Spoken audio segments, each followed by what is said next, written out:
E aí, pessoal? Na última aula a gente começou a ver sistemas de equações diferenciais, a gente viu algumas propriedades para sistemas de equações lineares, e nesse vídeo a gente vai começar a ver um método de resolução. Então, relembrando qual é o problema que a gente está lidando aqui, a gente quer encontrar soluções para esse sistema de equações diferenciais. Cada linha aqui contém uma equação diferencial para alguma função incógnita, e, além disso, essa função incógnita depende das outras funções incógnitas também. Então, por exemplo, essa função x1 ela não só depende de x1, como também depende de x2, x3, xn. Para resolver esse sistema, a gente viu como reescrever essas n equações como uma única equação vetorial, e para isso a gente monta essa função auxiliar x maiúsculo t, que é uma função que a gente também não conhece, porque ela é composta pelas funções incógnitas, e montando essa matriz A, que envolve todos os coeficientes das equações diferenciais, a gente reduz aquele sistema de n equações para essa única equação aqui. O que a gente perde com isso é que, ao invés de equações envolvendo funções escalares, agora a gente tem uma equação envolvendo uma função vetorial. A gente quer encontrar essa função vetorial x de t que satisfaz essa equação diferencial. Então tá, deixa eu colocar a equação aqui em cima. Essa é a equação que a gente quer resolver, onde A é uma matriz n por n. E para isso, vamos olhar para um caso bem particular dessa equação, que é o caso em que n é igual a 1. Ou seja, quando n é igual a 1, eu estou ali com uma matriz 1 por 1, que é equivalente a um único escalar. E nesse caso, a minha função vetorial x de t contém uma única entrada x minúsculo t.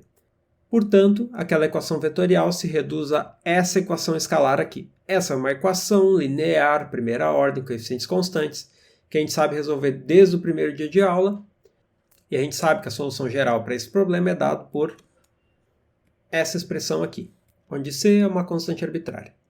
Então, como a solução nesse caso particular é dada por constante exponencial, o que eu vou fazer primeiramente é procurar por soluções para essa equação aqui que tenham um formato parecido. Então, baseado nesse caso aqui, n igual a 1, eu vou procurar por soluções x maiúsculo t que tenham essa mesma cara, constante exponencial. Qual é a única coisa que eu tenho que adaptar? Como o x de t é uma função vetorial, então aqui do lado direito também precisa aparecer um vetor. Para cada instante de tempo t, do lado direito tem que aparecer um vetor também. Então, ao invés de usar aqui uma constante real, eu vou usar um vetor constante. Assim, na expressão do lado direito, para cada valor de t, o resultado daquela operação é um vetor de n coordenadas. Além disso, no caso n igual a 1, o que aparecia aqui na exponencial era justamente esse escalar que aparecia aqui multiplicando x de t. Só que no caso que eu tenho agora, eu tenho uma matriz multiplicando x de t. Então, como eu não sei fazer exponencial de matriz, aqui eu vou colocar algum valor lambda real qualquer. Então, o que eu vou fazer é procurar por soluções que tenham essa cara aqui. Para isso, uma vez que a gente determina alguma condição sobre a solução, a gente faz sempre o mesmo procedimento. Olha para a equação, substitui esse formato ali e vê o que acontece. Então, substituindo na equação aquele formato para x de t que a gente impôs, a gente vai obter essa relação aqui. Então, só troquei x maiúsculo t por k na lambda t. Do lado esquerdo, eu tenho a derivada dessa função vetorial. Aqui, a única dependência em t acontece aqui na exponencial, portanto, eu vou só derivar aquela exponencial. E do lado direito, não mudo nada. Então, aqui eu tenho lambda k, o resultado disso é um vetor. Aqui do lado direito, eu tenho a, que é uma matriz, vezes k, que é vetor. Então, o resultado disso é um vetor. E o resultado dessas exponenciais são todos escalares. Então, eu posso multiplicar tudo isso daí por e na menos lambda t. Fazendo essa multiplicação, eu obtenho essa relação aqui para k, lambda e a. Ou seja, para que essa função aqui seja a solução da equação diferencial, o lambda e o k precisam satisfazer essa relação aqui. O que isso significa? Isso significa que k precisa ser um autovetor da matriz A e lambda um autovalor da matriz A. Então, se k for um autovetor associado a um autovalor lambda, k e na lambda t vai ser uma solução da equação diferencial. Vamos só fazer uma revisãozinha rápida de álgebra linear para a gente prosseguir com essas contas. Então, dado uma matriz n por n, a gente diz que um vetor de n coordenadas é um autovetor para a matriz A, se duas coisas acontecerem. Primeira delas, ele não pode ser o vetor nulo, e segunda, que A vezes V precisa ser um múltiplo de V. E esse fator, esse escalar lambda, é o que a gente chama de alto valor. Vamos ver um exemplinho aqui. Aqui eu tenho essa matriz A, uma matriz 2 por 2, tem esse vetor V, que é o vetor 1, 4. Esse vetor não é o vetor nulo. E se a gente faz a operação A vezes V, o resultado disso vai ser esse vetor aqui. Fazendo as operações em cada coordenada, eu obtenho que o resultado dessa multiplicação é menos 1 e menos 4. Esse vetor menos 1 e menos 4 é a mesma coisa que menos 1 vezes o vetor V, o vetor 1, 4. Ou seja, quando eu multiplico V pela matriz A, o resultado disso é menos o vetor V.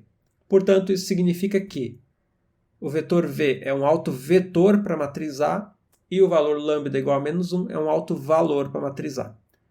Além disso, a gente diz que o vetor V é um autovetor associado ao autovalor menos 1.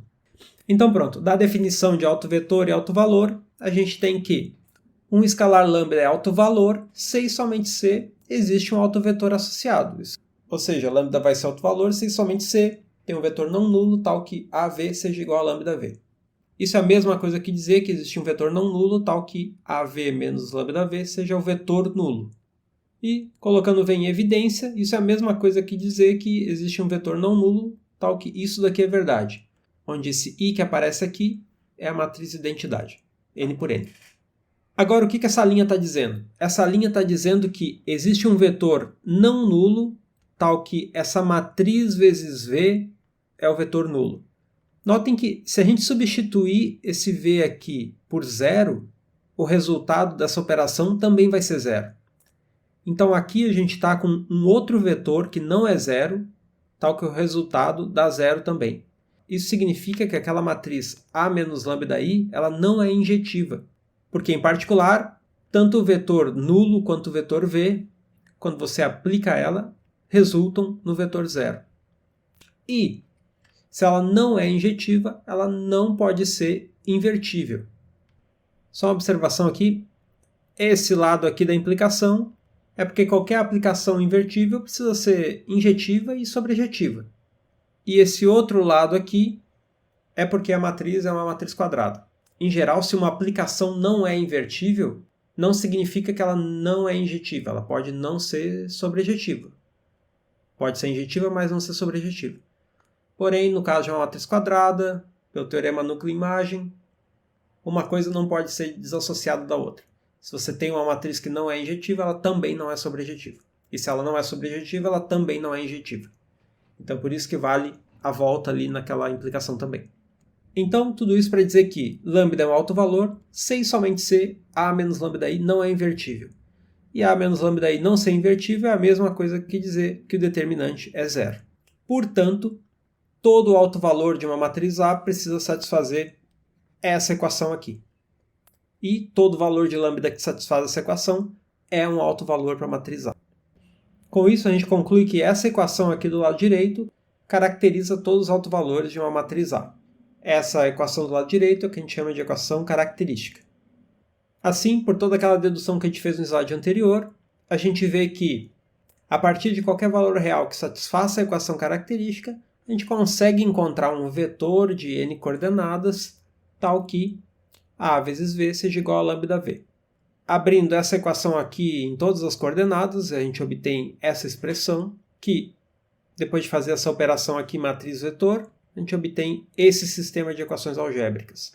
Então, uma vez que a gente tem um alto valor de uma matriz A, que a gente tira aqui da equação característica, a gente pode encontrar um alto vetor associado, resolvendo esse sistema aqui de n equações algébricas. Aqui a gente conhece essas constantes A1, A12, A21, AN1, ANN, porque são as entradas dessa matriz A aqui.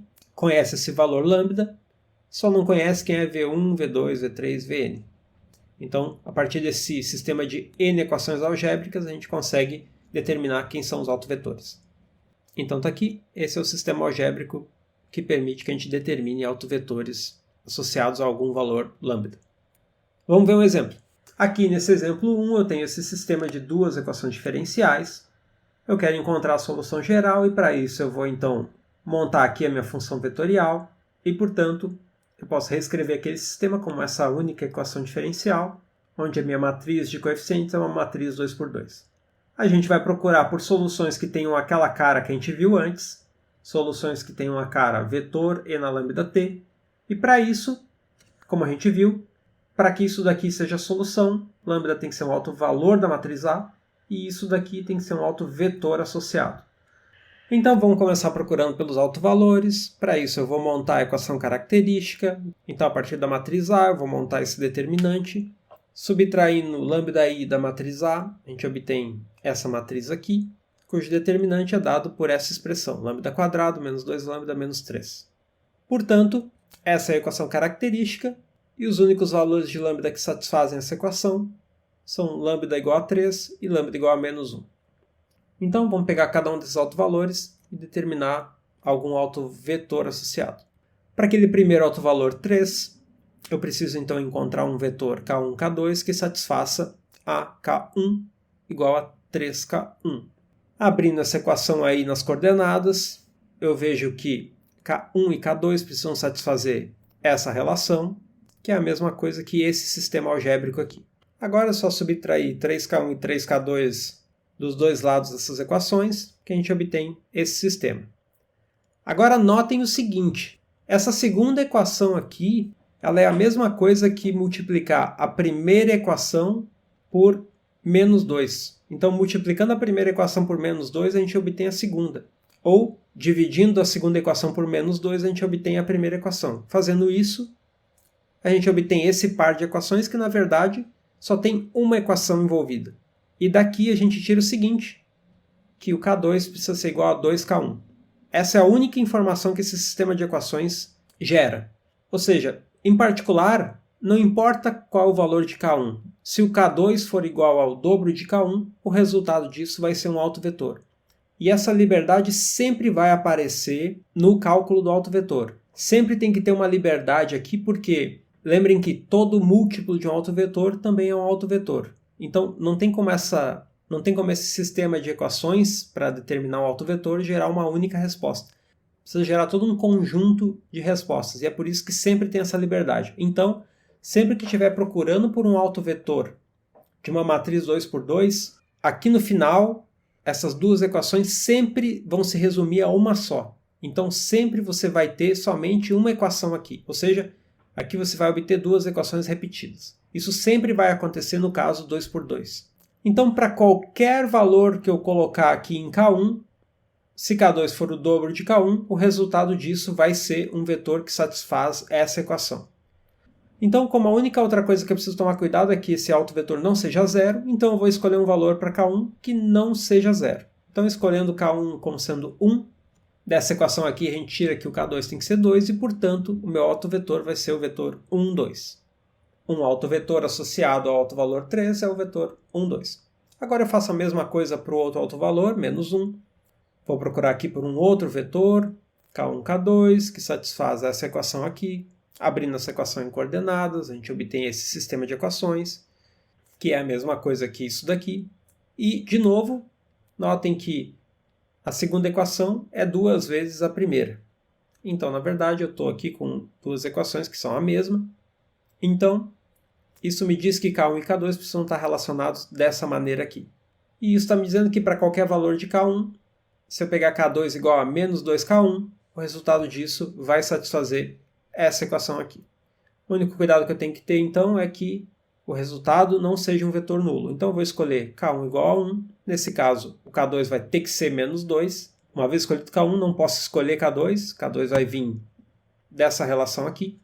E, portanto, um autovetor associado ao autovalor menos 1 é o vetor 1, menos 2. Então está aqui. De cada um desses pares eu posso montar uma solução para a equação diferencial. Essa aqui é a primeira solução, que vem desse autovetor 1, 2, que está associado ao autovalor 3. E essa aqui é uma segunda solução, com esse autovetor que está associado ao autovalor menos 1. Só para ter certeza que a gente já consegue escrever a solução geral a partir daí, eu vou montar o Wronskiano dessas duas soluções. Então aqui eu estou calculando o determinante, onde essa primeira coluna é a solução x1, e essa segunda coluna é a solução x2 de t. O resultado disso é menos 4e na 2t, que é diferente de zero. Portanto, a solução geral é essa combinação linear dessas soluções x1 e x2. Usando as expressões para x1 e x2, a gente pode reescrever a solução geral assim. Como a gente quer saber quem é x minúsculo e y minúsculo que satisfazem aquele sistema de equações, a gente pode reescrever essa solução geral da seguinte maneira. Vamos apagar aqui algumas dessas coisas. Então, vou reescrever a solução aqui na direita. Fazendo essas multiplicações por escalar e somando esses vetores, eu obtenho esse vetor aqui. E como x maiúsculo de t é a função vetorial que tem entradas x minúsculo e y minúsculo, então dessa identidade eu tiro que a solução x minúsculo de t é dado por essa expressão e a solução y minúsculo é dado por essa expressão. E está aqui a solução geral para o sistema de equações escalares aqui de cima. Aqui nessa expressão, a e b são então as constantes arbitrárias. Desculpa aqui o abuso de notação, a gente estava usando A maiúsculo para matriz dos coeficientes, mas como a gente não precisa mais da matriz A, eu vou terminar o exemplo usando A para constante arbitrária. Então tá, vamos fazer alguns gráficos aqui. Vou manter aquela solução geral e apagar essas expressões na direita. Primeira coisa, para cada valor de A e B, o resultado dessa operação aqui vai dar uma solução diferente. Então, eu vou atribuir alguns valores para A e para B e vou desenhar a solução correspondente. Então, primeira coisa, vamos fazer A igual a 1 e B igual a 0. Fazendo A igual a 1 e B igual a 0, a gente tem essa solução. E notem que, para cada valor de t, o resultado disso é um vetor de duas coordenadas que eu posso olhar como sendo um ponto do plano. Então, para cada valor de t, x de t é um ponto do plano. Aqui eu estou com um plano x, y.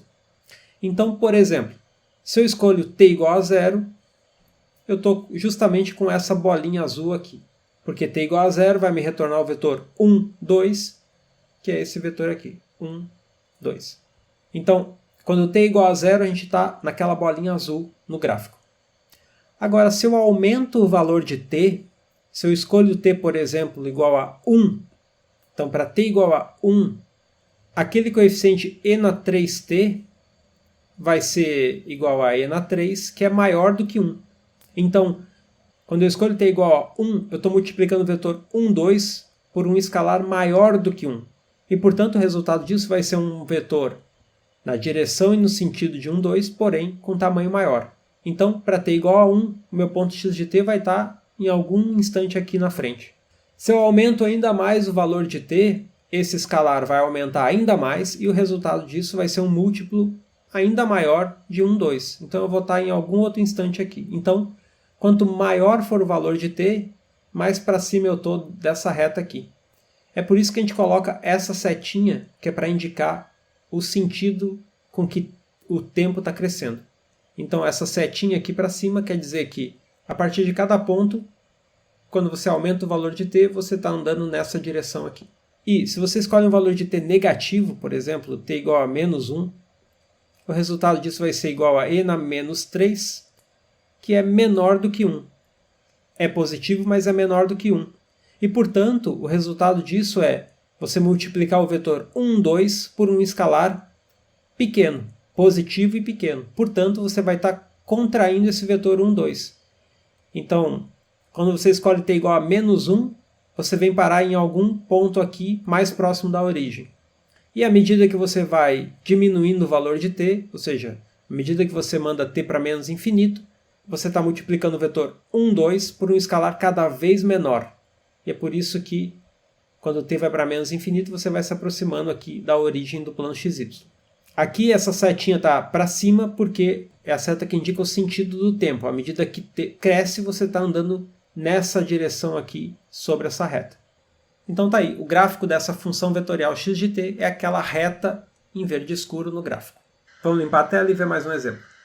Nesse exemplo agora eu estou com a igual a menos 1 e b igual a 0, e portanto a minha solução é dada por essa função vetorial.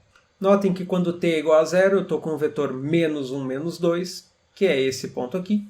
E da mesma maneira que na solução anterior, à medida que t aumenta, essa exponencial aqui aumenta e eu estou multiplicando então o vetor menos 1, menos 2 por um escalar cada vez maior. Então, eu estou andando cada vez mais para baixo aqui ao longo dessa reta. Então, essa seta indica a direção do tempo dessa solução x de t. E também, quando t vai para menos infinito, esse escalar aqui vai para zero, e portanto eu estou cada vez me aproximando mais de zero por cima dessa mesma reta gerada pelo vetor menos 1, menos 2. Então aqui também eu boto essa setinha para indicar a direção do tempo. Se eu fizer a igual a 0 e b igual a 1, eu vou estar com essa solução aqui. Notem que para cada valor de t, o resultado dessa operação é sempre um múltiplo do vetor 1 menos 2, e é por isso que a solução está sempre sobre essa reta aqui gerada pelo vetor 1 menos 2. Porém, aqui acontece uma coisa um pouquinho diferente. À medida que t aumenta, a exponencial de menos t vai para zero. Então, para cada valor de t positivo, você vai estar multiplicando o vetor 1 menos 2 por um escalar pequeno. E quando t cresce, esse exponencial de menos t fica cada vez menor. E é por isso que, à medida que t cresce, você está com um múltiplo cada vez menor do vetor 1 menos 2. Como à medida que t cresce, a gente está se aproximando da origem, a seta aqui fica apontando para a origem. Da mesma maneira, para esse outro trecho aqui da solução. Então, toda essa reta aqui no quarto quadrante é o gráfico dessa função vetorial x de t. Próxima solução, eu estou fazendo a igual a 0 e b igual a menos 1. Para isso agora, eu estou com essa função x de t, que é sempre um múltiplo do vetor menos 1, 2. Menos 1, 2 é representado por essa bolinha azul aqui. Então a solução x de t vai estar sempre em cima dessa reta gerada pelo vetor menos 1, 2. E, por causa desse expoente negativo aqui, quanto maior o valor de t, menor esse escalar, e menor é o múltiplo do vetor menos 1, 2. Então, à medida que t aumenta, eu estou com um múltiplo cada vez menor do vetor menos 1, 2. Então, a direção do tempo aqui é essa. A mesma coisa aqui para t negativo. Então tá aí, essas são as 4 soluções básicas. Agora notem que, como a solução geral é dada por essa combinação linear, significa que qualquer outra solução é combinação dessas coisas aqui. Como a gente já desenhou essas coisas, qualquer outra solução vai ser combinação linear dessas soluções que a gente já desenhou aqui no gráfico. Então, por exemplo, vamos escolher aqui outros valores para a e para b. Se a gente escolher a e b iguais a 1 meio, então, em particular, quando t for igual a zero, o resultado de toda essa operação aqui é o vetor 1, 0, que é essa bolinha azul aqui. Notem que, se a gente decompor esse vetor inicial nessas duas coordenadas aqui, a gente tem o seguinte. Então, para t igual a zero, a gente está nesse instante aqui. Para t igual a zero, a gente está naquela bolinha azul. Agora, se a gente olhar para essa componente aqui, à medida que t aumenta, essa componente aqui vai se deslocar para cima. Então, ela vem parar em algum lugar aqui. E essa outra componente aqui, à medida que t aumenta, ela vem parar em algum lugar aqui mais próximo da origem. Então, por exemplo, depois de uma unidade de tempo, essa coordenada aqui ela vem parar nesse instante. E essa coordenada aqui vem parar nesse outro instante aqui. Então, para t igual a 1, a minha solução, que é a soma dessas duas coordenadas, vai ter que estar aqui nesse ponto. Então, se no instante 0 eu estava aqui, no instante 1 eu vou ter que estar aqui. Em todo instante eu mantenho a combinação das duas soluções básicas, que são essa daqui e essa daqui. E como essa solução ela está cada vez se aproximando mais da origem e essa daqui está se afastando cada vez mais, o resultado disso vai me dar essa sequência de pontos aqui, que uma das coordenadas se aproxima de zero, enquanto que a outra está se afastando. Então essa daqui é a curva que representa a solução dada por essa expressão. E, como a gente viu, a direção aqui no tempo tem que ser essa. Da mesma maneira, a gente pode esboçar o gráfico de qualquer outra solução. Por exemplo, vamos olhar para a solução que parte desse ponto aqui, para t igual a zero. Então, a solução que passa por esse ponto ela tem que ser dada pela combinação linear da solução que está aqui, no instante t igual a zero, da solução que está aqui, no instante t igual a zero. Então, à medida que t aumenta, essa componente aqui vai se deslocar para cá, e essa componente aqui vai se deslocar para cá. Então, o resultado disso, depois de algum instante de tempo, vai ser esse ponto aqui. Então, o que estava aqui veio parar aqui. E se você for aumentando o tempo, essa curva tem que continuar para cá com essa direção. A mesma coisa aqui para menos infinito. Então essa outra curva em vermelho mostra uma outra solução para a equação diferencial e que tem instante inicial dado por esse ponto aqui. Deixa eu apagar esses rascunhos para desenhar outras soluções. Esse gráfico aqui na direita mostra várias soluções da equação diferencial e isso daqui é o que a gente chama de retrato de fase. Aqui nesse retrato de fase está uma ideia geral do que está acontecendo com todas as soluções para a equação diferencial. Em cada uma dessas curvas a gente tem uma seta e essa seta está indicando qual é o sentido do tempo para aquela solução em particular. Então notem que para fazer esse desenho a gente desenhou essas soluções aqui, que são soluções mais simples, né, olhando para a expressão da solução. E notem que todas as outras elas se comportam de acordo com essas soluções, né? Em particular, nessa solução aqui, né, a gente vê que à medida que o tempo passa ela se aproxima de zero. Nessa outra aqui, à medida que o tempo passa, ela se afasta de zero.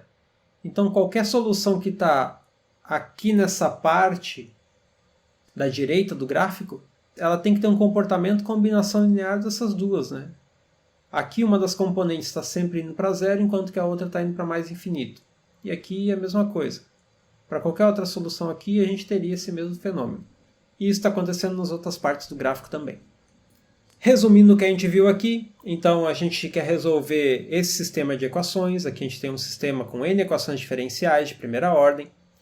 A gente vai reescrever ele nesse formato matricial.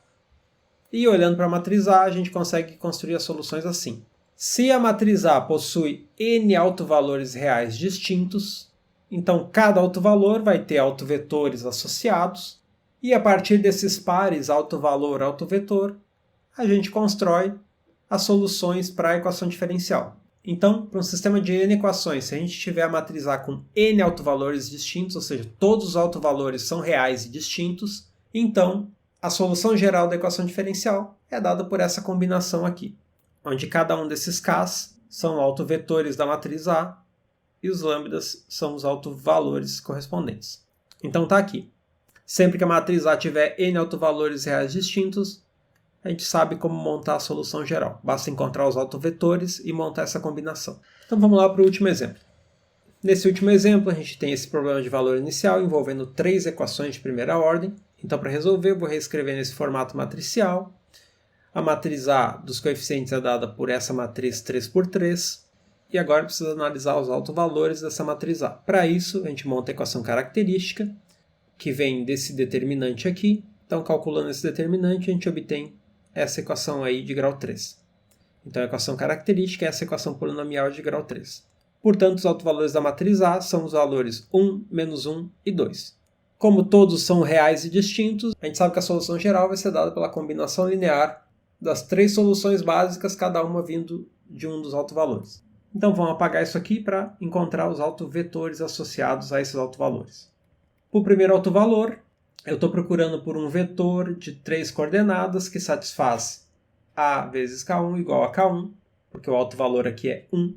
Em coordenadas, isso é a mesma coisa que escrever esse sistema aqui de equações algébricas. Eu posso reescrever ele da seguinte maneira, subtraindo K1, K2 e K3 de cada uma. E agora, para resolver esse sistema, a gente pode usar várias ferramentas. Pode usar os métodos que você viu lá no curso de álgebra linear, ou pode usar o pior método de todos, que é o que eu vou fazer aqui. Da primeira equação, eu vou isolar aquele 2K2. Então aqui eu só peguei a primeira equação e isolei 2K2. E agora eu vou substituir 2K2 aqui na segunda e na terceira equação. Então, da segunda equação, a gente tem essa expressão. Trocando 2K2 pelo que eu obtive aqui, a gente tira essa relação, que é a mesma coisa que 2K1 menos 2K3. Portanto, K1 menos K3 tem que ser 0. E da terceira equação, vou reescrever ela aqui, faço a mesma substituição aqui 2K2 por essa expressão que eu obtive, e simplificando esse lado esquerdo a gente obtém menos K1 mais K3 igual a 0, que é a mesma conclusão da equação anterior. Lembrando, né, sempre nessa resolução para os autovetores a gente tem que ter uma liberdade, ou seja, sempre alguma das equações do sistema ela vai ser descartável, e é o que aconteceu aqui, né? Isso aqui está dizendo que a segunda equação e a terceira equação elas geram o mesmo resultado. Então, independente de algum dos valores K1 ou K3 que eu escolher, eu consigo determinar todos os outros a partir daí. Mas eu sempre tenho uma liberdade. Então, dessas duas equações, eu concluo que K1 tem que ser igual a K3. Não importa qual o valor de K3, por exemplo, se K1 for igual a K3, está tudo bem. E, usando essa relação nessa equação aqui para K2, a gente tira aqui K2 tem que ser 0. Portanto, vamos apagar essas contas? O meu vetor K maiúsculo 1, ele vai ser um autovetor sempre que isso daqui for satisfeito, essas duas condições forem satisfeitas e isso não for um vetor nulo. Então, se eu escolher K3 igual a 1, daquela relação eu vou ter K1 igual a 1 e, portanto, o meu primeiro autovetor é dado pelo vetor 1, 0, 1. E acabou. Está aqui o par autovalor autovetor que gera a primeira solução. Agora eu tenho que fazer o mesmo procedimento para os outros dois autovalores, para encontrar os autovetores correspondentes, mas para os outros casos é sempre muito mais fácil. A gente diz analogamente e conclui que o segundo autovetor é dado por 1, menos 1 e 1, e o terceiro autovetor é dado por 0, 2, menos 1. E daí, acabou. Vamos apagar isso tudo para continuar com a resolução. Então ali em cima eu tenho os três pares, e a partir deles eu consigo montar agora a solução geral. Então a solução geral vai ser dada pela combinação linear dessas três funções. Como eu estou resolvendo aqui o problema de valor inicial, então eu vou escrever aqui a condição inicial. Então, a condição inicial é dada pelo vetor 0, 1 e menos 1, que é o valor inicial das funções x, y e z, dadas no problema. E, portanto, agora basta eu fazer t igual a 0 na expressão da solução geral e eu obtenho essa relação aqui. Fazendo essas multiplicações por escalares e somando esses vetores, eu obtenho essa relação para as constantes a, b e c, e, portanto, as constantes a, b e c precisam satisfazer esse sistema algébrico. Fazendo as continhas aqui, a gente obtém que a tem que ser menos 1, b tem que ser igual a 1 e c igual a 1 também. Esse é mais rapidinho de resolver, né? Se a mais b é 0, então significa que isso aqui tudo é 0, então c tem que ser igual a 1. Aí basta trocar c igual a 1 aqui na segunda equação, eu obtenho o valor de b, e depois eu obtenho o valor de a aqui dessa primeira. E acabou. Portanto, a solução do meu problema de valor inicial é dada por essa função vetorial aqui. Para encontrar as soluções x minúsculo, y minúsculo e z minúsculo, basta fazer a soma desses vetores e escrever eles assim. E, portanto, acabou. Essas funções aqui, x, y e z, são as funções que satisfazem aquele sistema de equações diferenciais lá do início do exemplo 2. E acabou. É isso. Então tá, no próximo vídeo a gente continua com resoluções de sistemas de equações e por hoje é isso. Tchau!